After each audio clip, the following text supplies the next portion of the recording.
Assalamualaikum warahmatullahi wabarakatuh. Kali ini kita akan membahas mengenai self dan gender development.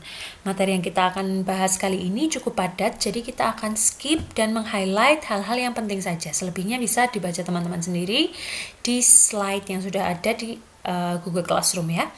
Nah, langsung saja kita ke slide pertama. Sebelum kita membahas self dan gender development, kita harus memahami dulu apa sih yang dimaksud dengan the self atau jati diri gitu ya. Pada intinya, jati diri itu adalah gambaran kognitif mengenai diri kita kayak gitu. Jadi hal itu dikaitkan dengan hal-hal yang berkaitan dengan diri kita kayak gitu. Misalnya hobi, kemudian status, kemudian apakah dia itu seorang anak, seorang kakak, seorang adik dan lain sebagainya gitu ya.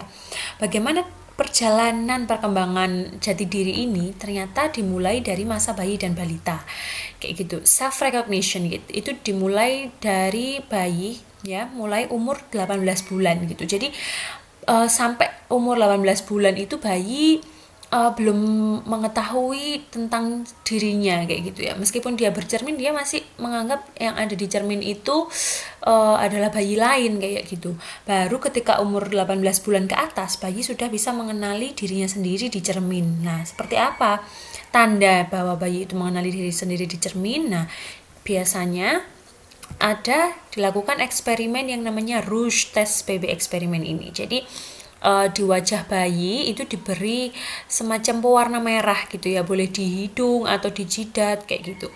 Sebelum usia 18 bulan, ketika wajahnya dikasih merah-merah, mereka belum memahami bahwa itu adalah wajahnya gitu ya. Dikira ya itu bayi lain yang somehow hidungnya merah kayak gitu. Tapi setelah umur 18 bulan ke atas, dia akhirnya tahu bahwa oh itu kok hidungku merah, dengan cara dia akhirnya menyentuh hidungnya sendiri kayak gitu. Nah, itu ya namanya Rouge Test eksperimen. Nanti bisa teman-teman lihat di YouTube. Oke, next. Nah, di tahun kedua dan ketiga, mereka mulai melabeli pengalaman-pengalaman internal seperti emosi dan menyebutkan hal-hal yang menjadi miliknya. Itu ya, self understanding-nya sudah mulai berkembang. Nah, pada masa anak-anak, ya ini digambarkan dengan kebingungan antara diri, pikiran, dan tubuh kayak gitu. Melibatkan karakteristik psikologis dan trait, perbandingan sosial kayak gitu. Tapi masih sangat blur gitu ya. Aku ini siapa sih? Udah tahu kalau aku ini umur berapa gitu biasanya ya kan. Tapi sangat sederhana sendiri, sangat sederhana sekali. Nah, ketika remaja di sini adalah masa-masa eksplorasi self identity gitu ya kan. Menjadi lebih kompleks, melibatkan serangkaian aspek dari self kayak gitu. Biasanya membandingkan diri dengan orang lain. Nah, ini hobi-hobinya para remaja ya. Terus akhirnya kalau membandingkan diri, akhirnya feeling insecure kayak gitu. Padahal feeling insecure bukan salahnya orang-orang yang cantik atau tampan gitu ya, atau orang-orang hebat, tapi ya salah diri sendiri yang membanding-bandingkan itu tadi gitu kan ya. Nah, sehingga pada masa remaja itu memang ada ini ya, perdebatan gitu antara real self dan ideal self kayak gitu. Ingin mencapai ideal self padahal realnya tidak bisa mencapai ideal self, sehingga banyak galaunya. Gitulah yang dilakukan oleh remaja. Nah, pada dewasa, self awareness, nah itu adalah salah satu aspek dalam self understanding yang penting. Nah, di masa dewasa ini sudah mulai menerima diri sendiri kayak gitu ya, sudah menyadari kelebihan dan kekurangan dirinya. Tidak terlalu clouded by konsep-konsep self yang ideal tadi, tapi sudah memahami dan memaklumi, berdamai dengan dirinya. Nah, teman-teman harus mengetahui juga konsep self esteem yang disebut harga diri gitu ya, dan self concept atau konsep diri. Nah, bedanya apa? Kalau self esteem itu sifatnya cenderung ke hal yang positif atau negatif kayak gitu, memandang diri secara positif atau memandang diri secara negatif gitu. Sedangkan self concept itu menilai diri berdasarkan aspek-aspek spesifik kayak misalnya dari penampilan fisik, akademik kayak gitu. Jadi self concept itu hal-hal atau identitas yang melekat pada diri kita berdasarkan domain-domain spesifik kayak gitu ya. Misalnya kalian kuliah di mana gitu ya, atau oh kalian ini anak yang berprestasi atau anak yang mungkin cenderung suka having fun, atau anak yang suka belajar kayak gitu-gitu misalnya ya kan. Nah, ini adalah indikator self esteem gitu ya. Biasanya mengukurnya adalah melalui skala yang diisi sendiri kayak gitu ya, self report. Atau mungkin bisa melalui penilaian orang lain, melalui wawancara, observasi dari teman, ya, tanya ke orang tua, guru, maupun orang yang tidak mengenal individu tersebut. Jadi kalau kita menilai gitu ya, siapa sih si A itu sebenarnya, kita nggak bisa hanya dari satu sisi saja kayak gitu. Misalnya, oh menurutku aku itu orangnya gini gini gini.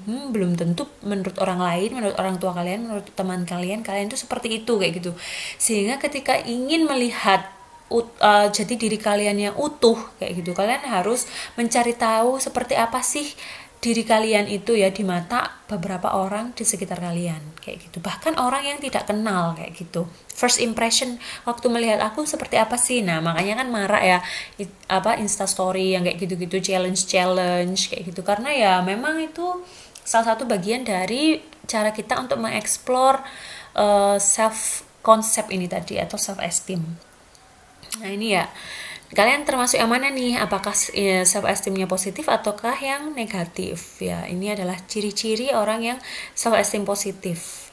Dan ini ciri-ciri orang-orang yang memiliki self esteem negatif. Nah, yang menarik ini merendahkan orang lain dengan mengejek, bergosip, mungkin ini berkomentar julid di Twitter dan Instagram gitu kan ya. Kenapa itu menunjukkan self esteem negatif? Nah, itu sangat menarik karena itu biasanya adalah proyeksi kayak gitu ya. Karena proyeksi ketidakmampuan diri sehingga akhirnya daripada mengkritik diri sendiri, akhirnya lebih enak mengkritik orang lain gitu kan ya, karena padahal itu aslinya proyeksi. Nah, seperti kasus baru-baru ini ya, ada seorang selebgram asli mana, Thailand atau Filipina, saya kurang tahu ya, yang dibully habis-habisan oleh netizen Indonesia hanya karena dia itu cantik kayak gitu ya. Nah, coba dilihat teman-teman ya, siapa yang suka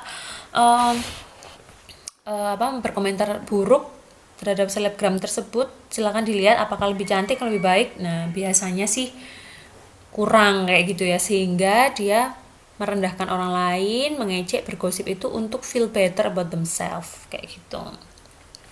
Nah ini ya, menyombongkan diri sendiri, menjatuhkan diri sendiri kadang-kadang juga seperti itu, salah satu dari indikator self esteem negatif. Nah, self esteem across lifespan. Seiring pertumbuhan usia seseorang, ternyata self esteem atau harga diri itu sifatnya naik turun gitu ya kan.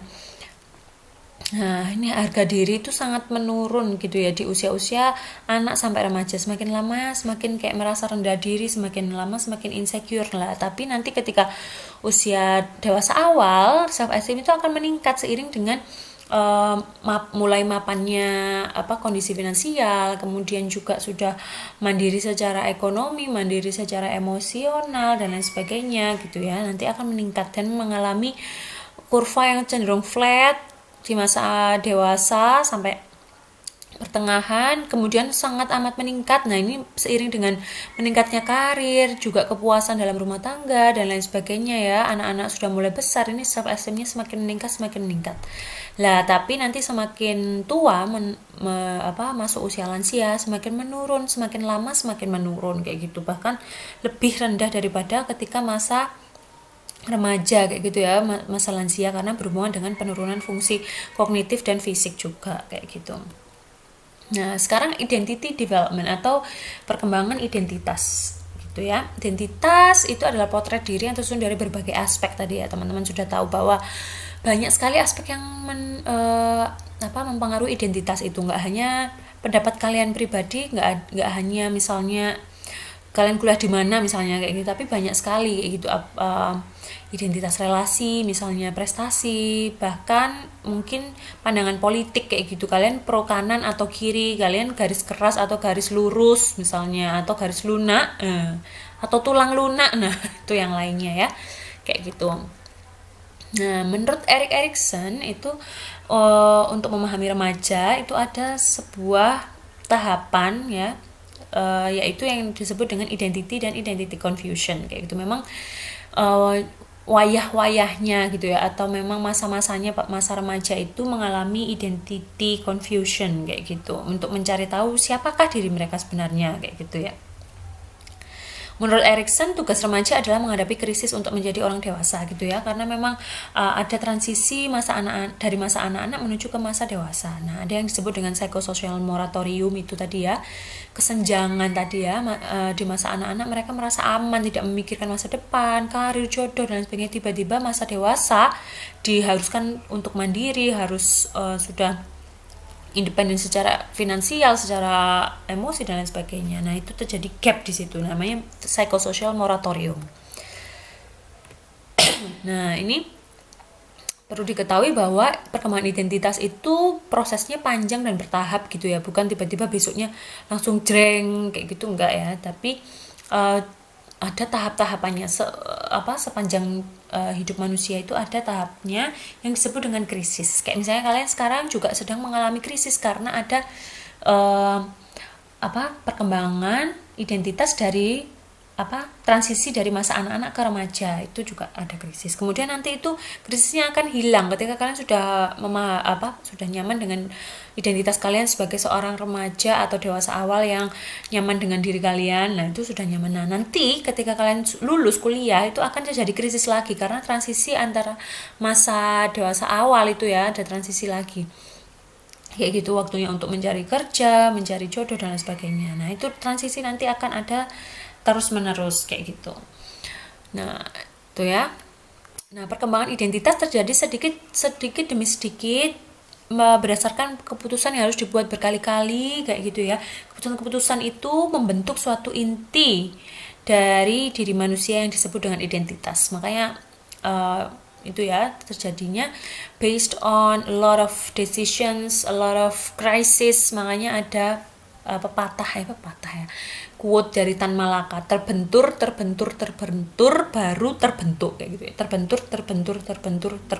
Nah, itu ya, jadi kayak ya memang manusia itu harus dihadapkan dengan masalah-masalah, kemudian dibenturkan, baru akhirnya terbentuk menjadi inti kayak gitu yang disebut dengan identitas.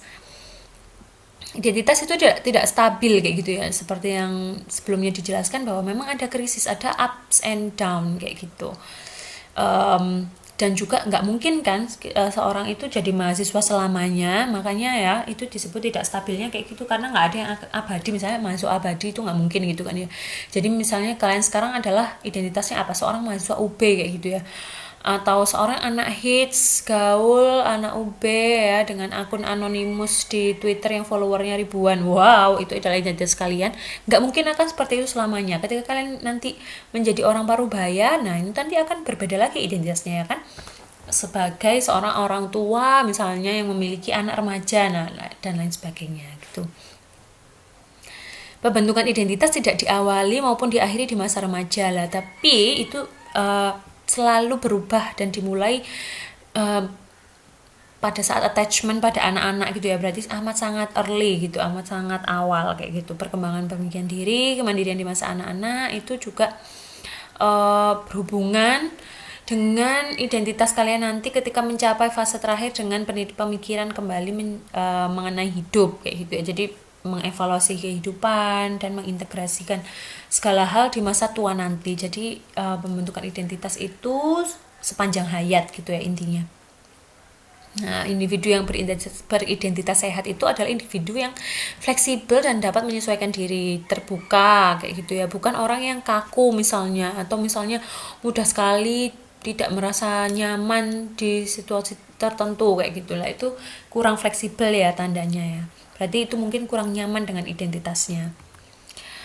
Nah, kita sekarang membahas mengenai identity status dari James E. Marciana. Ini adalah teori yang penting juga untuk dipahami kayak gitu. Ada 4 tahapan gitu ya. Untuk mencapai identity achievement itu harus melalui yang namanya identity diffusion, foreclosure, moratorium, baru mencapai achievement. Nah, kita akan bahas satu-satu.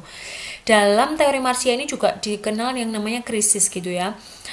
Itu adalah istilah di mana remaja mengeksplor berbagai alternatif pilihan. Kemudian yang namanya komitmen itu adalah keyakinan atau keterlibatan pribadi kayak gitu dalam sebuah komitmen kayak gitu, sebuah keputusan kayak gitu. Nah, kita akan bahas satu-satu ya. Kita kita akan bahas dari bawah dulu. Yang disebut dengan identity diffusion itu adalah ketika seseorang itu sudah mengeksplor alternatif-alternatif tentang identitasnya gitu ya.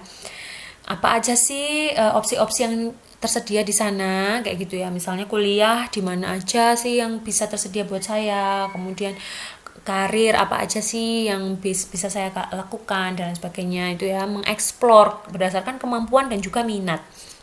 Kemudian, has the person made a commitment? Nah, jika sudah menentukan kayak gitulah, diffusion di dalam tahap ini dia belum melakukan eksplorasi pilihan-pilihannya dan juga belum menentukan komitmennya, itu ya. Jadi belum sama sekali. Biasanya ini terjadi pada masa anak-anak atau remaja awal yang masih lalala ye gitu ya, belum memikirkan tentang masa depan.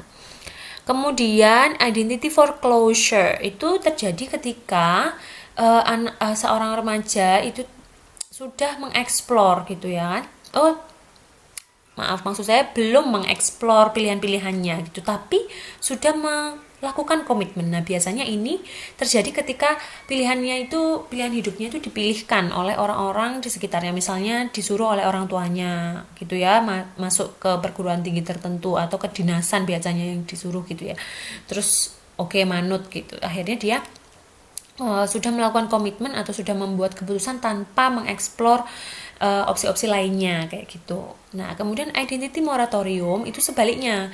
Ketika anak itu sudah atau seorang remaja itu sudah mengeksplor pilihan-pilihannya tapi akhirnya galau gitu ya. Aduh, aku milih yang mana nih ya? Aku kayaknya cocoknya di sini tapi juga aku pengennya ke sana. Nah, belum melakukan sebuah komitmen atau keputusan, itu yang namanya moratorium itu tadi ya. Makanya ini adalah masa-masa galau gitu. Nah, akhirnya ketika seorang itu sudah mengeksplor pilihan-pilihannya ya, sudah mempelajari alternatif-alternatif yang mungkin terjadi pada dia gitu ya. Kemudian juga sudah membuat komitmen, maka itu akan mencapai identity achievement. Oke, itu sudah tercapai identitasnya. Oke, aku sudah mantep, aku menjadi mahasiswa di sini gitu ya. Aku menjadi kuliah di psikologi UB. Nah, itu kalian sudah mencapai identity achievement mengenai kuliah kayak gitu, mengenai identitas edukasi kalian. Oke, next. Nah, ini penjelasan lebih lanjutnya ya. Tadi sudah dibahas. Ya, kira-kira yang paling kasihan yang mana nih ya, masa-masa yang paling kasihan gitu. Mungkin nggak semua dari kalian menjalani masing-masing ini ya. Ada yang misalnya nggak mengalami identity moratorium karena semua pilihannya sudah dipilihkan oleh orang tuanya misalnya, akhirnya tidak mengalami kegalauan. Ya bagus sih ya nggak galau ya. Ada juga yang tidak mengalami identity foreclosure karena semua pilihannya itu diserahkan kepada dirinya, akhirnya galau kayak gitu. Tapi meskipun galau, akhirnya banyak keuntungannya mungkin ya, karena kegalauan itu akhirnya membuat kita bijaksana dengan pilihan yang kita pilih sendiri. Nah itu ya, jadi nggak semuanya itu mengalami semua tahap ini gitu. Nah, ini bisa dibaca sendiri penjelasannya. Nah, ini ya. Oke. Nah, kira-kira contoh-contoh di bawah ini ya, mana yang termasuk dalam 4 kategori identitas itu? Sarah berusia 19 tahun, belum yakin akan pilihan masa depannya, tapi sering konsultasi karir gitu. Nah, ini sedang eksplorasi itu ya. Ini juga berarti sering berkonsultasi gitu ya, sudah memilih tapi belum yakin akan pilihannya. Berarti termasuk identity apa? Ya, identity moratorium kayak gitu ini ya. Jadi sudah mengeksplor, sudah ke guru BK misalnya tapi belum membuat komitmen. Itu moratorium. Kemudian Aziz 13 tahun sama sekali belum melakukan eksplorasi atau belum berkomitmen terhadap identitasnya. Nah, ini berarti diffusion gitu ya.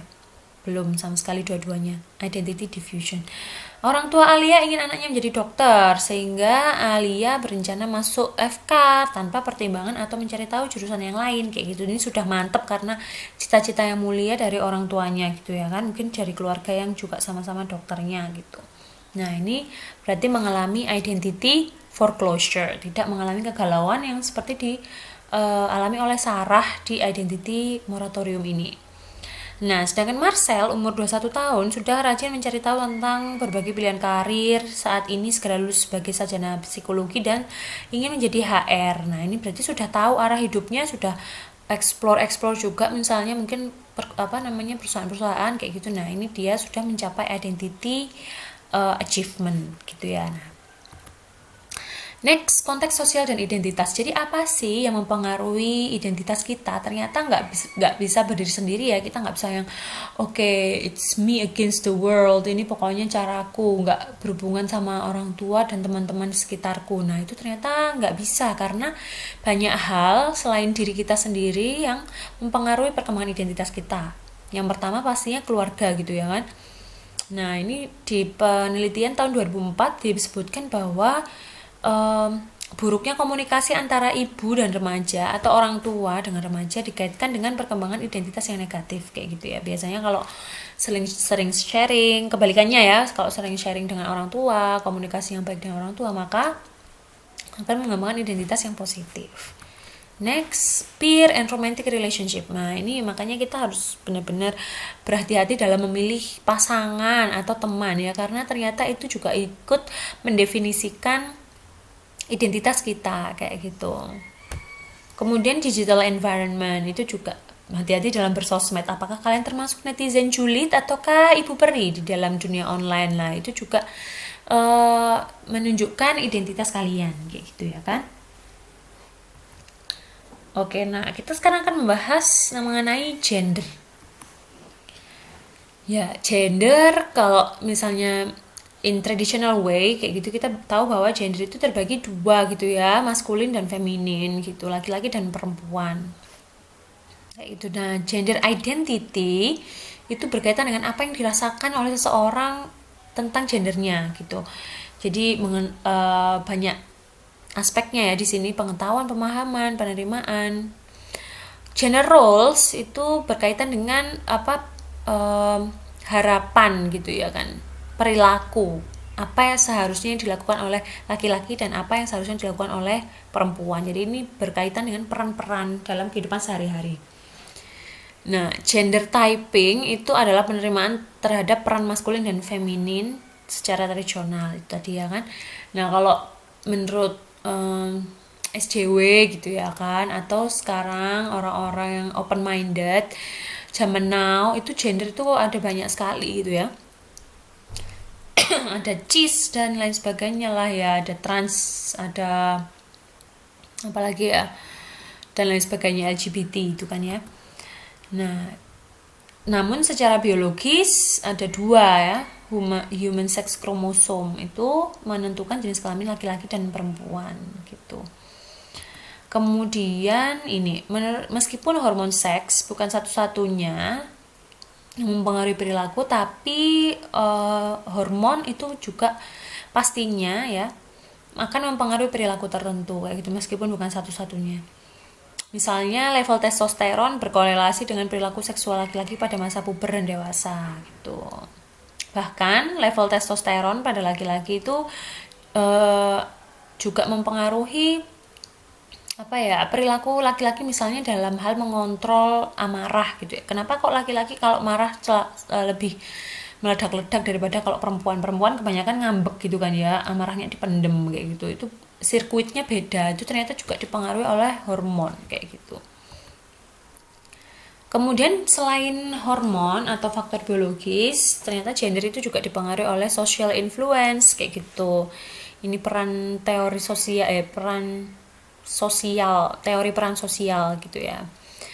Nah, perbedaan gender disebabkan karena kontrasnya peran wanita dan pria gitu ya. Biasanya yang diterima oleh masyarakat gitu kan ya, itu perempuan memiliki status yang kekuasaan lebih rendah daripada pria gitu. Kemudian social cognitive theory, biasanya anak mengembangkan peran gender melalui observasi dan imitasi ya, melihat orang tuanya atau orang-orang di sekitarnya, serta reward and punishment terhadap perilaku yang sesuai dan tidak sesuai dengan perilaku berdasarkan gender kayak gitu. Misalnya kalau dia akan belajar bahwa misalnya laki-laki kalau menangis tuh kok diejek ya, berarti laki-laki nggak boleh menangis kayak gitu biasanya ya, yang umum di masyarakat. Padahal why not gitu ya, laki-laki juga manusia, jadi nggak apa-apa lah nangis. Kemudian ini orang tua itu juga adalah merupakan salah satu hal yang atau faktor inti yang menentukan gender seseorang gitu. Yang dicontohkan orang tua itu mempengaruhi perkembangan gender anak mereka gitu ya. Nah, ini biasanya memberikan reward dan punishment, mengajarkan anak perempuan menjadi feminin dan anak laki-laki menjadi maskulin kayak gitu. Misalnya akan memuji ketika anak perempuan itu rapi atau memasak dan lain sebagainya. Terus juga memuji anak laki-laki kalau misalnya bisa nukang atau main-main sepak bola dan lain sebagainya gitu ya. Nah, ini mungkin mengalami juga ya, perilaku orang tua berbeda ketika berinteraksi dengan anak laki-laki dan perempuan. Misalnya anak laki-laki itu sering diperbolehkan gitu ya main sampai larut malam gitu. Terus kemudian mainnya melakukan olahraga yang beresiko, misalnya kayak panjat gunung, tapi anak perempuan nggak boleh kayak gitu-gitu. Nah, itu. Kemudian teman sebaya juga memberikan reward dan punishment terkait perilaku gender. Biasanya ini terkait bullying gitu ya kan. Misalnya anak laki-laki yang dianggap agak feminin udah langsung dibully sama teman-temannya kayak gitu. Nah, itu ya. Kemudian klasifikasi peran gender gitu ya. Awalnya itu menerima gitu ya bahwa oke, laki-laki itu harus maskulin, kuat, asertif, harus bisa strong, dan perempuan itu harus sensitif, menyayangi, nah dan lain sebagainya. Mulai tahun 70 akhirnya muncul ketidakpuasan terhadap gender stereotype ini, sehingga muncul peran baru ada yang disebut dengan androgyny. Jadi mulai menerima bahwa di dalam diri seseorang itu memang ada karakteristik feminin dan maskulin yang kadang terjadi secara bersamaan gitu ya. Why not seorang laki-laki ada peran-peran femininnya, why not seorang perempuan juga ada maskulinnya, itu nggak salah lah gitu ya. Bagaimana perkembangannya gitu ya, masa kanak-kanak itu ini intensitasnya dalam hal sosialisasi itu bisa dilihat kayak gitu.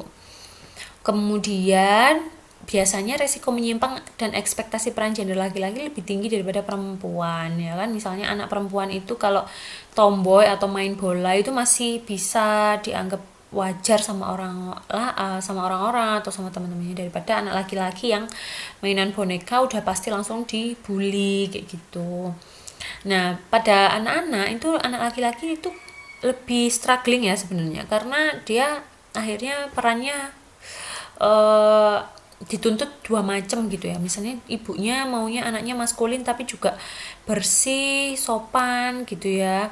Tapi anak maunya anak laki-lakinya harus mandiri, terlibat main kasar gitu ya, sepak bola atau gelut nggak apa-apa gitu ya kan. Akhirnya anaknya bingung nih harus kayak gimana. Nah, kayak gitu. Menjadi anak laki-laki yang gentleman ya itu membutuhkan effort. Nah, pada masa remaja itu akhirnya anak mengeksplor lagi ya, karena sudah lepas dari keluarganya, bukan lepas ya, tapi menjauh dari keluarganya dan mendekati teman-temannya. Akhirnya mereka mengklasifikasikan, mendefinisikan lagi peran-peran gender mereka kayak gitu. Tapi tekanannya lebih besar untuk menjadi maskulin dan feminin, karena sudah mulai tertarik dengan lawan jenis, sehingga dia harus menunjukkan sisi feminitasnya, maskulinitasnya dan sebagainya. Atau bahkan sebaliknya gitu ya, mereka tiba-tiba tidak nyaman ya ternyata dengan gender yang mereka rasakan selama ini, atau identitas yang mereka rasakan selama ini, dan lebih nyaman dengan gender sebaliknya. Nah, itu adalah masa-masa eksplorasi pada remaja. Nah, pada dewasa konteks gender itu berkaitan dengan cara berkomunikasi gitu. Nah, kalau pada perempuan itu mempertahankannya dengan rapport talk. Kalau laki-laki itu dengan report talk kayak gitu ya. Kalau perempuan makanya sukanya basa-basi gitu ya, terus habis itu ngobrol ngalur ngidul, bergosip ya. Bergosip itu adalah cara mempertahankan hubungan lah. Kalau laki-laki biasanya nggak terlalu banyak bergosip, hanya untuk ngobrolnya itu memberi informasi, terus public speaking gitu ya, pidato-pidato gitu kali ya. Nah, itu pokoknya nggak terlalu banyak basa-basi dan gosipnya. Gender dan aging. Nah, bagaimana ketika kita sudah tua kayak gitu ya? Kita bayangkan sekarang pasangan suami istri yang sudah berusia uzur gitu kan ya, yang tadinya yang laki-laki itu aktif misalnya untuk memperbaiki genteng, tidak masak misalnya ya. Lah, ketika tua karena terbatas dengan kondisi fisik, kadang peran gender itu menjadi blur gitu kadang. Akhirnya laki-laki melakukan tugas perempuan, yang perempuan melakukan tugas laki-laki kayak gitu. Nah, ya tidak. Nah, itu tadi ya. Nah, mungkin dari sini ada yang ingin ditanyakan, silakan drop di kolom komentar. Terima kasih. Wassalamualaikum warahmatullahi wabarakatuh.